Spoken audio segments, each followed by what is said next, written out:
same God that is the God of the whole earth. This is the God that whether it is India, whether it is Africa, everyone will to follow this true God. And God specifically stated that his name was Yahweh. This was his memorial name unto all generations. In other words, he was to be known as Yahweh unto all generations. This is what he's telling us. So that if we were to ask ourselves, what is the name of the true God? He tells us, Yahweh. You are to remember him by this name, and this is his name unto all generations. And he even told us that he does not share his glory with graven images. Let's look at that. First of all, we look at Exodus chapter 3 and we look at verse 15. And here is what we are told. Exodus chapter 3 and verse 15. I quote, "And God said, moreover unto Moses, thus shalt thou say unto the children of Israel, Yahweh, God of your fathers, the God of Abraham, the God of Isaac, the God of Jacob, had sent me unto you. This is my name forever, and this is my memorial unto all generations." So the name of God, the true name of God is Yahweh. It is the name you are to remember him by, and it is the name he is to be known by unto all generations. That's including this generations. And he's identified as the God of Abraham, Isaac, and Jacob. In other words, in ancient times, Abraham, Isaac, and Jacob, they were the ones that worshipped the true God out of all the false gods that were being worshipped by other nations. And they had the true God. His name was Yahweh, and this was his name unto all generations. And when we add that with 42, with Isaiah chapter 42, and we look at verse 8, we are told this.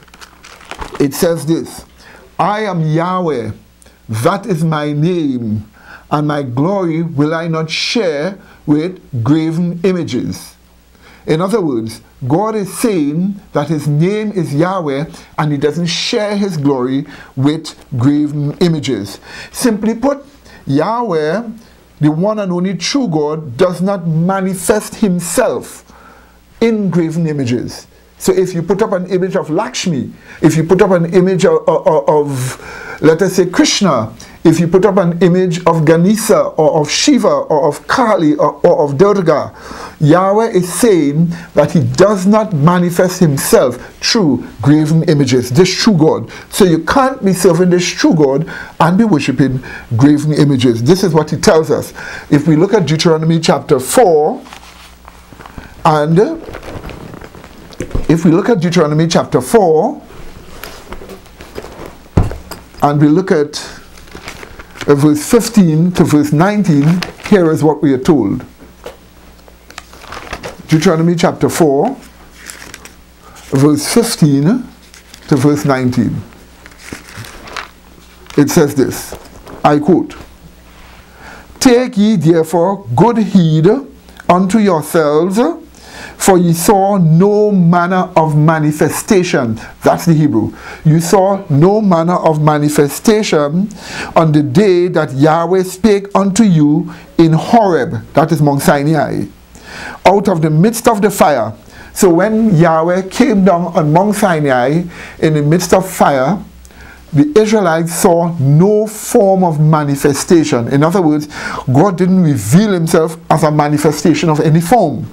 He continues, "Lest ye corrupt yourselves and make you a graven images, the manifestation of any figure," the figurine that is, "the likeness of male or female, the likeness of any beast that is on the earth, the likeness of any winged fowl that flieth in the air, the likeness of anything that creepeth on the ground, the likeness of any fish that is in the water beneath the earth, unless thou lift up thine eyes unto heaven, and when thou seest the sun and the moon and the stars, even all the host of the heavens, thou shouldest be driven to worship and serve them, which Yahweh thy God had divided unto all nations under the whole heaven." So what are we being told here?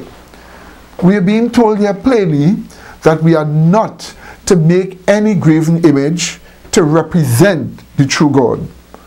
In ancient time, when Israel worshipped the true God, when that God came down on Mount Sinai, no form or image or figurine was used as a manifestation of this God.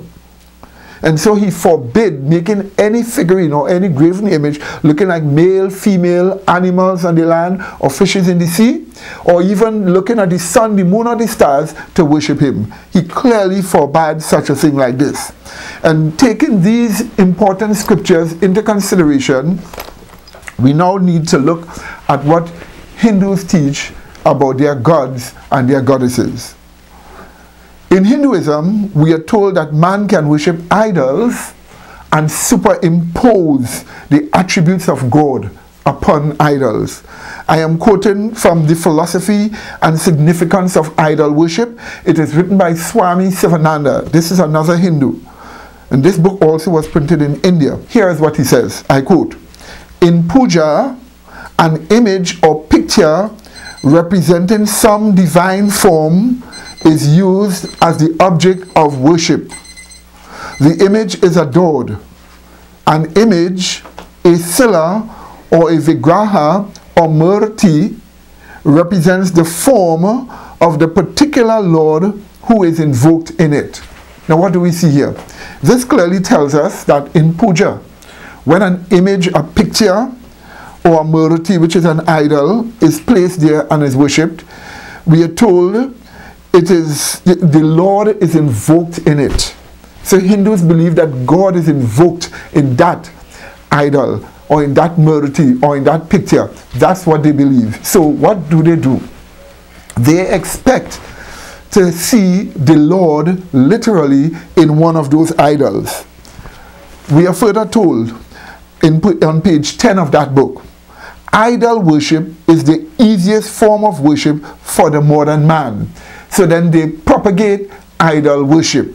And furthermore, we are actually told idols are not the idle fancies of sculptures, but shining channels through which the heart of the devotee is attracted to and flows towards God. Though the idol is worshipped, the devotee feels the presence of the Lord in it and pours out his devotion unto it. So directly contrary to what the true God Yahweh said in the Bible, Hindu actually teaches that you can worship idols because the Lord is present in the idols. You can pour out your devotion to the idol, and by that way you're worshiping the Lord. That's what they're saying. This contradicts clearly what the true God Yahweh says. And not just only that, they are actually telling us that you're to take attributes of God and superimpose it on the idols. We ask the question, if you know about the attributes of God before you superimpose it on the idol, why then do you need to superimpose those attributes on the idol? You still know God anyhow. Worship the God you know in your heart, and you don't have to superimpose it on idols. Yet this is what they teach in their scriptures. And this is why the Bible tells us in Psalms 96 and verse 4 that Yahweh is the true God and the gods of the nations are idols, but Yahweh, he made the heavens and the earth. This is why we are told that, so that we know that all the gods of these nations, they are just idols, but the true God Yahweh, he created the heavens and the earth. Now we come to Diwali exactly. One of the more popular gods in the Hindu pantheon is called the goddess Lakshmi. Concerning this god, we are told by Dr. Upendra Nath Dal in his book Goddess Lakshmi, Origin and Development, page V or 5. Here is what he tells us. The benevolent and beautiful goddess Lakshmi has for 3 millenniums been the most popular of Indian divinities. Notice what we are told. For 3 millennium, the most popular of Indian divinities. She remains an important element in the religious life of Hinduism, and her images and pictures are to be found in many Hindu homes. End of quote. This is exactly what we are told. So Diwali, in the festival of Diwali, this goddess Lakshmi is worshipped. And we have here clearly, it is a most popular goddess, and this is Lakshmi. This is what we are told. And Hindus tell us that in their literature, which is what we are using. We are using only their literature in this study. Now, the popular festival in which Lakshmi is worshipped is called Diwali or Deepavali. Right? So in India, they either say Diwali or Deepavali. We are told the following concerning this festival. I am quoting from Swan Kandpur, Our India Festival Time, Volume 1. And we are looking at page 29 and page 30 of this book from India again. Here's what it tells us. The word Diwali is derived from Deepavali, meaning cluster of lights. Diwali is always celebrated on Amavasya, the 15th day of the dark fortnight of the Hindu month of Kartik, which is for us between October and November. Diwali, or Diwali as it is celebrated today, is a 5-day affair. The third day is devoted to the propitiation of Lakshmi, the goddess of wealth and prosperity. Every home is decorated with flickering divas to welcome her. It is believed that unlit homes are overlooked by the goddess. End of quote. So what do we see here? In this book, we are clearly told that of those 5 days, the third day is dedicated to the propitiation of Lakshmi, the goddess of wealth and prosperity. So when you are celebrating Diwali,